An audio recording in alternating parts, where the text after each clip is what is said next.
अस्सलाम वालेकुम स्टूडेंट्स। आज का हमारा टॉपिक है रेमेडीज़ टू टॉट। रेमेडीज़ के हवाले से हम एक लेक्चर कर चुके हैं। फर्स्ट रेमेडी टू टॉट में अवेलेबल है वो डैमेजेस है। जो सेकंड है वो आज का हमारा टॉपिक है that is injunction.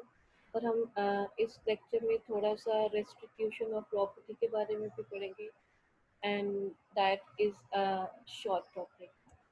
First of all, introduction to injunction. Injunction in general dictionary, it is called a warning or executive order. मतलब या किसी काम को करने से रोकने की वार्निंग दी जाती है या फिर किसी काम को करने को कहा जाता है, ऑर्डर किया जाता है।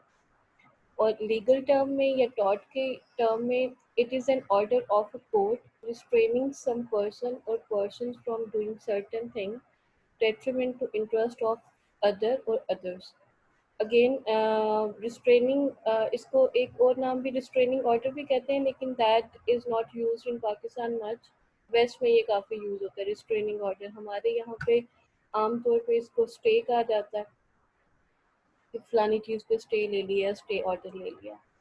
और दैट इज़ समथिंग कि किसी को किसी काम से कोर्ट की ऑर्डर के साथ किसी एक पर्सन को जो दूसरे का राइट वायलेट कर रहा है या डिस्टर्ब कर रहा है उसको कोर्ट के ऑर्डर के ज़रिए रोकना, दैट इज़ इंजंक्शन। या स्टे ले लेना या उसको उस काम से रोक देना।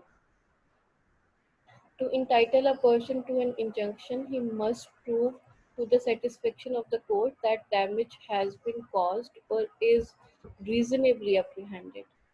The meaning of this text is के अगर कोई भी पार्टी के कोर्ट में जाती है, जाके वहाँ पे इंजंक्शन या स्टे डिमांड करती है फ्रॉम अनदर पर्सन, तो उसको ये प्रूव करना होगा कि जो डैमेज है वो कॉज हुआ है, वो इट इज़ रीजनेबली अप्रीहेंडेड। मतलब विदाउट प्रूविंग दैट कि there is no damage that is being caused, वो कोर्ट आपको कभी भी इंजंक्शन नहीं देगी या स्टे नहीं देगी। इट डज मेक सेंस ना, जब आप कोर्ट में जाते हो आप किसी के काम को भी कोर्ट के ऑर्डर के साथ रोक लो तो दैट इज़ नॉट फेयर ना।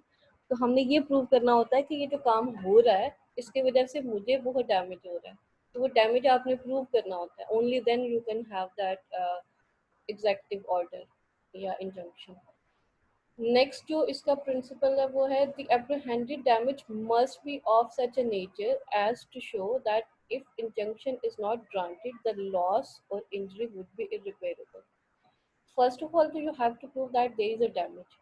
Second part, you have to prove that if that act is not stopped, then you can bear irreparable loss. मतलब आपको ऐसा नुकसान होगा जो irreparable है, जिसको बाद में चेंज नहीं किया जा सकता, जिसको रिपेयर नहीं किया जा सकता, जिसकी कॉम्पनसेशन नहीं हो सकती वंस दैट इज डन।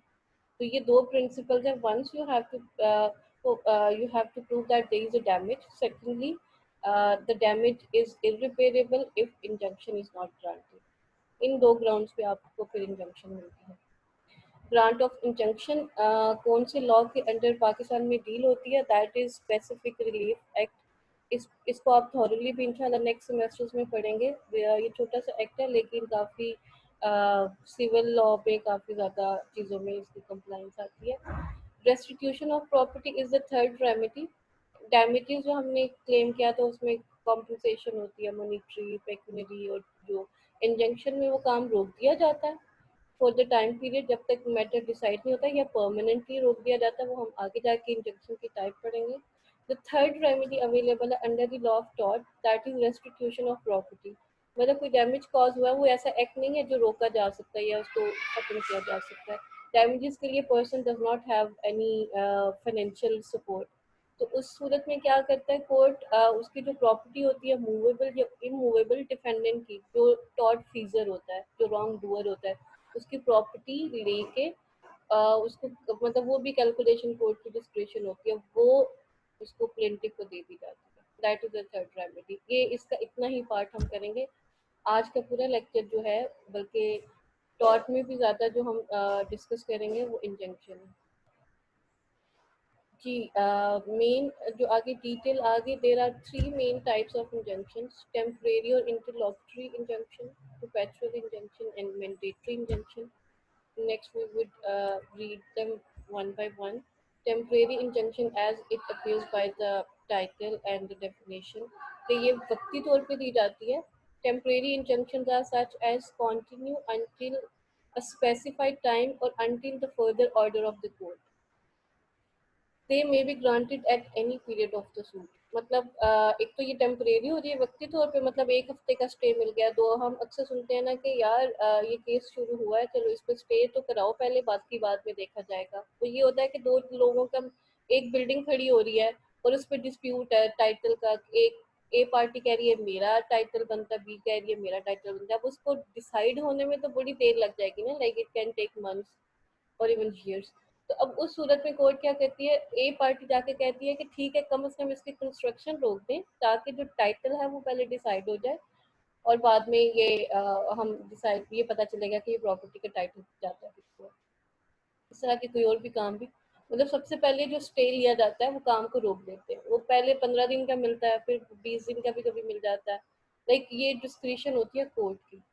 और ये सूट जब फाइल होता है कोर्ट में उसके किसी भी से, मतलब शुरू में, एंड में, दरमियान में, कहीं भी आप जाके स्टे क्लेम कर सकते हो और डिमांड कर सकते हो. ठीक है, क्लेम इन डिमांड कर सकते हो.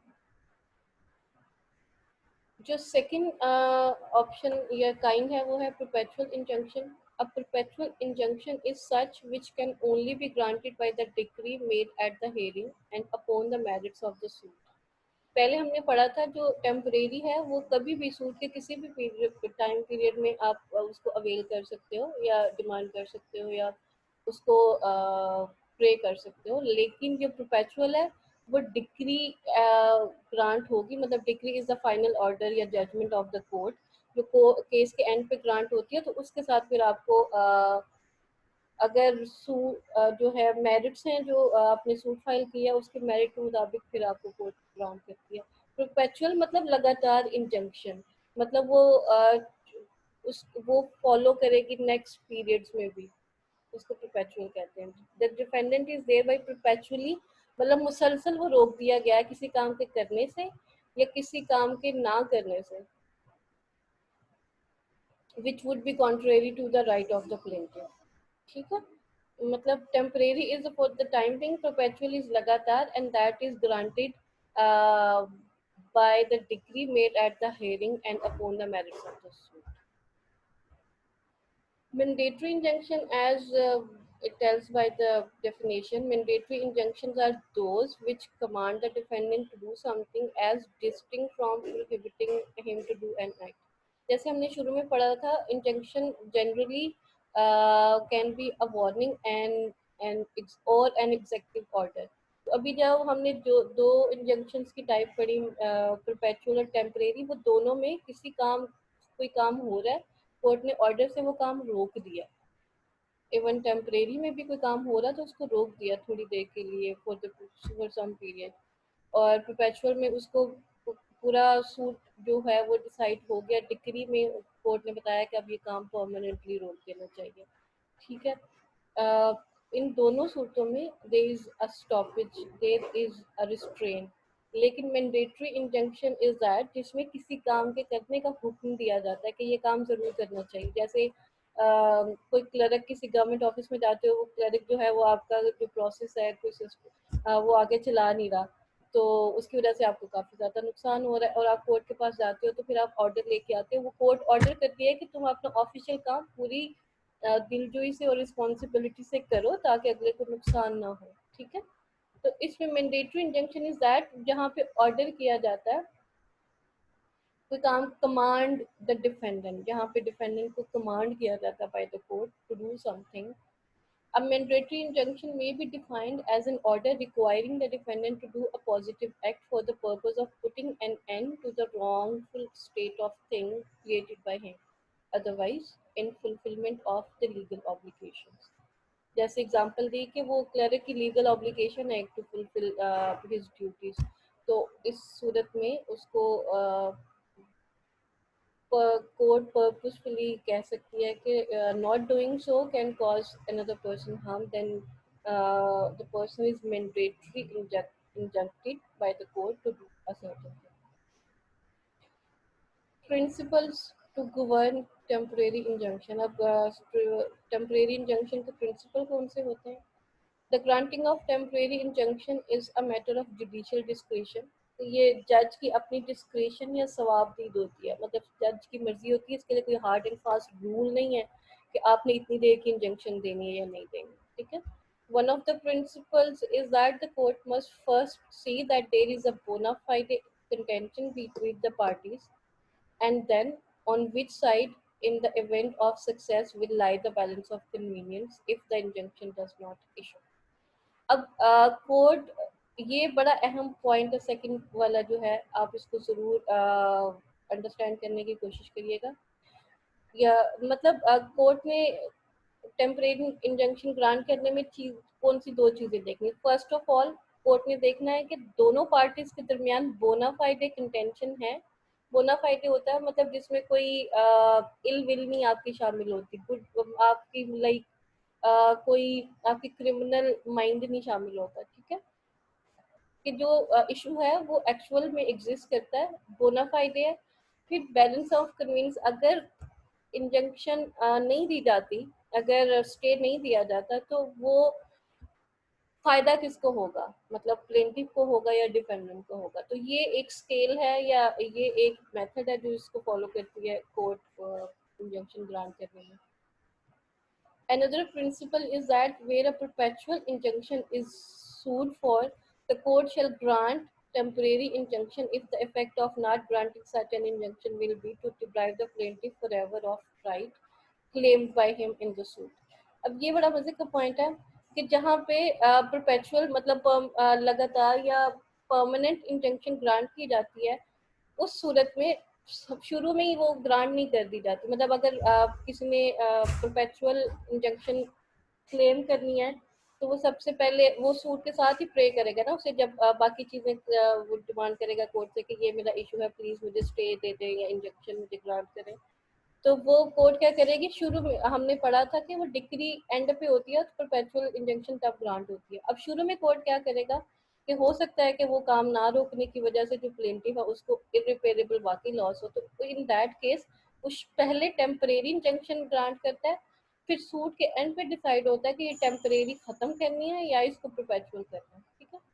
That this is the point when perpetual injunction is granted, where the defendant is a trustee of the property for the plaintiff.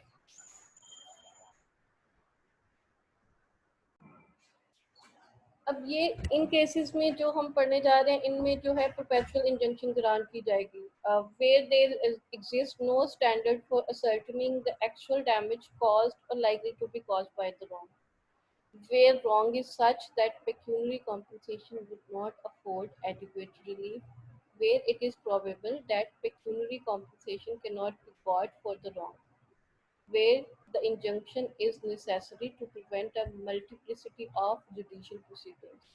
अब ये सारे केस देख लें, इन सारे केसेस से ये आपको रियलाइज होगा कि ये सारे वो केसेस हैं जहाँ पे कॉम्पनसेटरी पेक्यूनरी कॉम्पनसेशन इनफ नहीं हो सकती, एडिक्वेट नहीं हो सकती, या फिर लॉस इतना ज़्यादा होगा, मतलब डिफेंडेंट के पास इतनी ज़्यादा अथॉरिटी है कि वो लॉस जो होगा वो बाद में रिपेयर नहीं किया जा सकता मॉनिटरी कॉम्पनसेशन से भी नहीं या किसी कॉम्पनसेशन से भी नहीं। जैसे फर्स्ट वाली एग्जांपल है, defendant is a trustee of the property for the plaintiff. अब मेरी प्रॉपर्टी का ट्रस्टी है बी, अब उस वो the person is doing, person is having mala fide intention, bad intention about my property, और एक दफा वो प्रॉपर्टी को नुकसान हो जाएगा या वो सेल हो जाएगी या कुछ हो जाएगा, तो वो बाद में रिपेयर नहीं किया जा सकता, या वो बहुत इरिपेरेबल या लॉन्ग टर्म चीज होती है। तो इन दैट केस ये परपेचुअल इंजंक्शन ग्रांट करने में जो टुवर्ड्स द एंड या डिग्री में ग्रांट की जाती है, उनमें ये पॉइंट देखे जाते हैं कि point is of serious nature, only then perpetual injunction is granted. When perpetual injunction is refused, this is an other important point, to stay a judicial proceeding pending at the institution of the suit in which the injunction is sought, unless such restraint is necessary to prevent a multiplicity of proceedings. अब कोई court में case चल रहा है, case को रोक कुछ लोग हर सोसाइटी में और हमारे पाकिस्तान में तो ये बहुत ज़्यादा कॉमन है कि किसी को तंग करने के लिए स्टे ले लिया जाता है, बस किसी भी वजह से कि यार स्टे ले लो। मतलब बहुत सारे वकील हैं वो कहलाते ही स्टे के वकील हैं कि वो स्टे लेके देते रहते हैं, उनकी कोई जज से कोई होती है। I am sorry to mention that, but that's how our system is and we need to improve that. Excuse me. अब मतलब किसी दूसरी पार्टी को सिर्फ तंग करने के लिए या उसके काम में रुकावट डालने के लिए पीपल सीक इंजेक्शन, लेकिन by law we that is not the case. मतलब इस तरह से ग्रांट करनी नहीं चाहिए परपेचुअल इंजंक्शन। ये भी फर्स्ट वाला भी यही पॉइंट है कि जुडिशियल प्रोसीडिंग हो रही है उसको रोकने के लिए या उसको डिले करने के लिए स्टे ले लेना। तो वो यही कह रहा है कि जब तक ये नेसेसरी नहीं होगा ये ऐसे ऐसी प्रोसीडिंग को रोकना, तब तक नहीं रोकी जाएगी। मतलब it would be refuse to stay proceedings in a court not subordinate to that from which the injunction is sought, the restrained persons from applying to any legislative body। मतलब किसी भी पर्सन को, इंडिविजुअल पर्सन को किसी भी legal body के सामने कोई भी चीज़ अपील करने से रोकना, तब भी नहीं मतलब ये हर इंडिविजुअल का, इवन के कोई क्रिमिनल भी है ना, उसका भी राइट है कि वो द राइट टू अपील या right to apply to interfere with the public duties of any department of the government of Pakistan or the local government or with the sovereign acts of a foreign government। मतलब government के किसी काम को रोकने के लिए या उसको हॉल्ट करने, जैसे अपोजिशन या पॉलिटिकल गेम्स काफ़ी होती हैं, तो तब भी स्टे नहीं दिया जाएगा व्हेन देयर इज समथिंग। क्योंकि गवर्नमेंट के जितने भी काम होते हैं वो पब्लिक इंटरेस्ट में होते हैं, मतलब एट पब्लिक एट लार्ज। ये भी आगे सारी वही एग्जांपल्स हैं, you can go through them, there is no such point to be explained। when mandatory injunction is issued, mandatory injunction हम पढ़ चुके हैं कि जब किसी काम को करने के कमांड किया जाता है, हुक्म दिया जाता है। To prevent the breach of an obligation, it is necessary to compel the performance of a certain act which the court is capable of enforcing। मतलब जिस भी एक्ट में कोर्ट के पास कैपेसिटी है या राइट है ऑर्डर करने का, कमांड करने का, और वो ऑब्लिगेशन है जो पूरी होनी चाहिए, वो किसी का फर्ज है, ड्यूटी है, वो पूरी होनी चाहिए, तो कोर्ट उसको मैंडेटरी इंजंक्शन इशू करेगा। सबसे बेस्ट एग्जांपल इसकी गवर्नमेंट एम्प्लॉयज़ हैं, वो जो अपने ऑफिशियल ड्यूटीज़ परफॉर्म कर रहे होते हैं, वो कोई भी हो सकती है, वो नहीं कर रहा तो उसको ऑर्डर दिया जाता है। ये रिट के ज़रिए भी होता है, 199 आर्टिकल के तहत रिट्स होती हैं पाकिस्तान में, 5 रिट्स हैं, उनमें एक रिट के ज़रिए भी ये ऑर्डर दिया जाता है। The court may in such case order the defendant to refrain from causing the breach complained of and compel the performance of requisite acts. When when A constructs a building to the obstruction of B's light, mandatory injunction may be issued against the former or ordering him to pull down the building। ये third वाला भी example यही है कि मतलब अगर light एक दफ़ा वो हो जाएगी, ऑब्स्ट्रक्ट हो जाएगी, तो वो हमेशा वैसे रहेगी ना, तो इसलिए इन दैट केस भी ऑर्डर किया जाता है कि प्लीज़ आप अपनी बिल्डिंग को पुल डाउन करें। ये एक एनिमेशन है जो एक्सप्लेन कर रही है उसको, इंजंक्शन को। आप देखें। Do share your comment and queries in the comment section, and I hope you have better understanding for this topic. Do share your feedback. Thank you so very much.